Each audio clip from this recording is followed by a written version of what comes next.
उत्तर प्रदेश के हाथरस में एक दर्दनाक हादसा हुआ है। एक ही झटके में सैकड़ों लोग मौत के मुंह में समा गए। प्रवचन सुनने आए थे, अचानक से घटना हुई और महिलाओं और बच्चों समेत 100 से ज्यादा लोग मौत के मुंह में समा गए। सैकड़ों लोग बुरी तरह से घायल हैं, हॉस्पिटल में अपनी जिंदगी की लड़ाई लड़ रहे हैं। भोले बाबा का नाम आप लोगों ने सुना होगा। भोले बाबा का सत्संग हाथरस के अंदर हुआ। प्रवचन सुनने हजारों की तादाद में देश के कई सारे इलाकों से लोग वहां पर पहुंचे। भीड़ बहुत ज्यादा हो गई। बरसात का मौसम चल रहा है इस वक्त। गर्मी का हाल कैसा है आप सभी लोग देख रहे हैं। कैसी उमस है इस वक्त बारिश होने के बाद। उसी तरह की उमस उस सत्संग में जो भीड़ थी उसको महसूस हुई। एक तो उमस, ऊपर से इतनी सारी भीड़। जैसे ही भोले बाबा का प्रवचन खत्म होता है, भीड़ वहां से जल्द निकलने की कोशिश करती है। जल्द से जल्द भागने के चक्कर में भगदड़ मच गई और लोग वहां पर गिरने लगे। जो चश्मदीद हैं उन्होंने बताया कि जब लोग भगदड़ मचा रहे थे, उस भगदड़ में जब वो वहां पर गिरे तो उनके ऊपर से बहुत सारे लोग गुजरने लगे। इसी के चलते हुए तकरीबन अब तक 122 लोगों के मौत की खबर आ चुकी है, जिसमें ज्यादातर महिलाएं हैं और बच्चे हैं। तकरीबन 150 से ज्यादा लोग हॉस्पिटल में एडमिट बताए जा रहे हैं। यह आंकड़ा और भी ज्यादा बड़ा है, लेकिन जो आंकड़े अभी तक आए हैं सामने मीडिया रिपोर्ट्स के मुताबिक, उसमें 122 लोगों की मौत कंफर्म हो चुकी है। सैकड़ों लोग बदहवास हैं, बेहोश हैं, हॉस्पिटल में एडमिट हैं। यह हादसा हुआ है और यह बहुत बड़ा हादसा है, बहुत बड़ी घटना है। जो वहां पर लोग मौजूद थे उनके बहुत सारे वीडियोस सामने आ रहे हैं। कह रहे हैं कि प्रशासन की लापरवाही की वजह से हुआ है। किसी तरह का इंतजाम वहां पर नहीं था, पंखों का, हवा का। उमस बहुत ज्यादा हो गई। लापरवाही के चलते हुए लोगों को जब उमस हुई, गर्मी महसूस हुई तो भगदड़ मच गई और इसी भगदड़ में इतने सारे लोग मारे गए। अंदाजा ऐसा लगाया जा रहा है कि जो भीड़ थी वो लाखों की तादाद में थी, और लाखों की तादाद में जब भीड़ इकट्ठी होती है ऐसे मौसम में, उमस के मौसम में, तो सोचिएगा किस तरह के हालात वहां पर बने होंगे। फिलहाल प्रवचन सुनने आए थे, हादसे का लोग वहां पर शिकार हो गए। प्रधानमंत्री नरेंद्र मोदी ने इस मामले पर दुख जताया है। प्रधानमंत्री ने ट्वीट करते हुए कहा कि उत्तर प्रदेश के हाथरस में हुए दुखद हादसे को लेकर मुख्यमंत्री योगी आदित्यनाथ जी से बात की। यूपी सरकार सभी पीड़ितों की हर संभव सहायता में जुटी हुई है। मेरी संवेदनाएं उन लोगों के साथ हैं जिन्होंने इसमें अपने प्रियजनों को खोया है। इसके साथ ही मैं सभी घायलों को जल्द से जल्द स्वस्थ होने की कामना करता हूं। इस तरह की बातें तो कही जा रही हैं, लेकिन लोग जिम्मेदार वहां पर पुलिस प्रशासन को भी ठहरा रहे हैं। कहा जा रहा है कि उस तरह से इंतजाम नहीं किया गया। बहुत सारी बातें चल रही हैं, लापरवाही बताई जा रही है बहुत सारे लोगों की तरफ से, लेकिन बड़ी खबर यही है कि एक बहुत बड़ा हादसा हुआ है। पुलिस भरोसा दिला रही है कि इसकी जांच भी की जाएगी, लेकिन सैकड़ों जिंदगियां एक झटके में मौत के मुंह में समा गई। कुछ ऐसी खबरें भी सामने आ रही हैं कि जिन लोगों की मौत हुई है उनके परिवार वालों को 2-2 लाख रुपए का मुआवजा भी प्रधानमंत्री मोदी जी ने देने का ऐलान कर दिया है। साथ ही साथ जो लोग घायल हैं उनको 50-50 हजार रुपए भी दिए जाएंगे मुआवजे के तौर पर। दोस्तों, जैसा कि आप जानते हैं कि दिल्ली एनसीआर में मौजूद नोएडा भारत का पहला हाईटेक और मॉडर्न शहर है, जो मास्टर प्लान पर डिजाइन हुआ है। नोएडा में 60% ग्रीनरी है, केवल 40% में इंफ्रास्ट्रक्चर और कंस्ट्रक्शन है।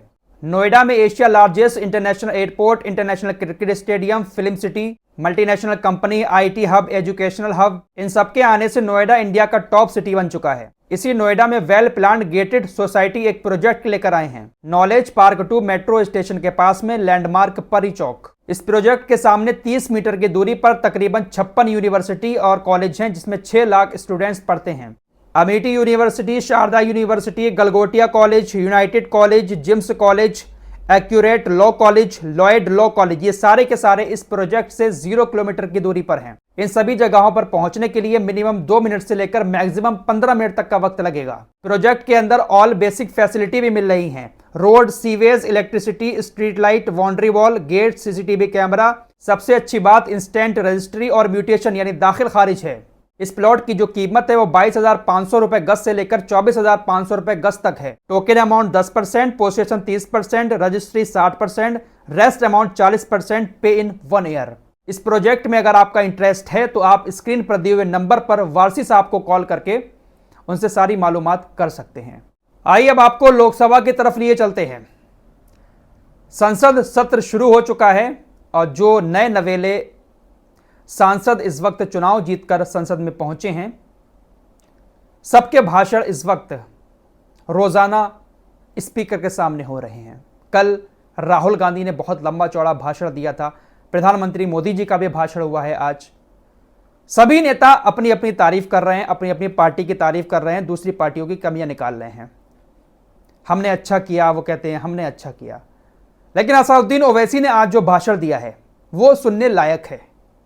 असदुद्दीन ओवैसी ने उन मुद्दों को उठाया है जिन मुद्दों को शायद किसी नेता ने नहीं उठाया। पूरी स्पीच तो आप लोगों को यहां पर नहीं सुनवाऊंगा, लेकिन जो मेन बातें हैं वो मैं आपको जरूर बताऊंगा जो आज असदुद्दीन ओवैसी ने संसद के अंदर खड़े होकर कही। असदुद्दीन ओवैसी ने सबसे पहले तो 2024 के लोकसभा चुनाव के परिणाम को लेकर कहा।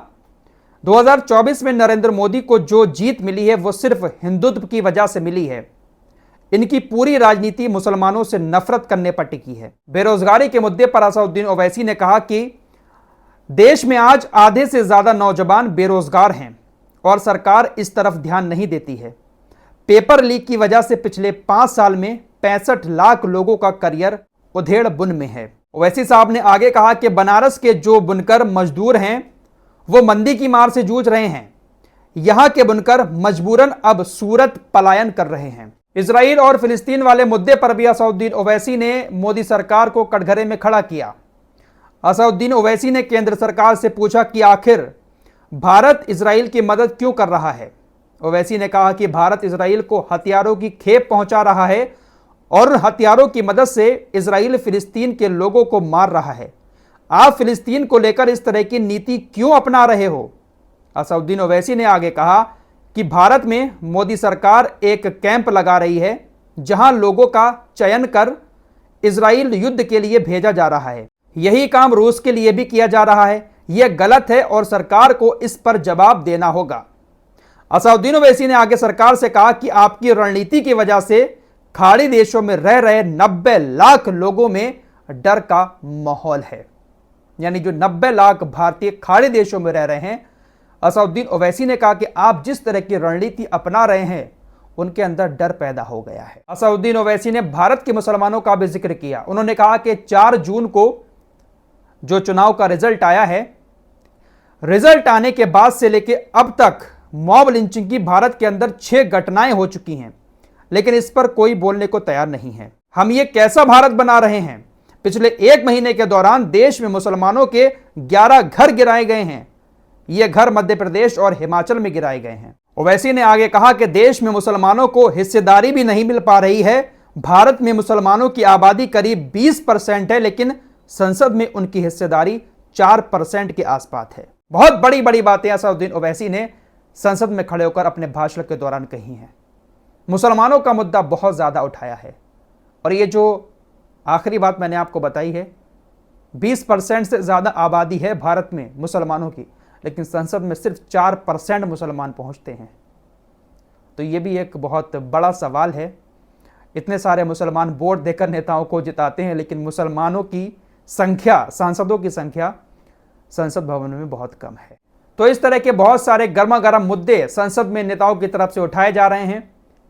हर नेता एक दूसरे की टांग खींचने में लगा हुआ है, लेकिन बड़ी बात इस बार यही है कि विपक्ष जो है वो भी काफी मजबूत है। विपक्ष काफी मजबूती के साथ एनडीए सरकार का सामना कर रहा है, बीजेपी के नेताओं का सामना कर रहा है। फिलहाल इस रिपोर्ट में इतना ही। असदुद्दीन ओवैसी की इन बातों को लेकर आप लोगों का क्या कहना है, कमेंट बॉक्स में जरूर बताएं। मिलते हैं एक और नए वीडियो के साथ, तब तक के लिए अपना ख्याल रखिएगा। अल्लाह हाफिज।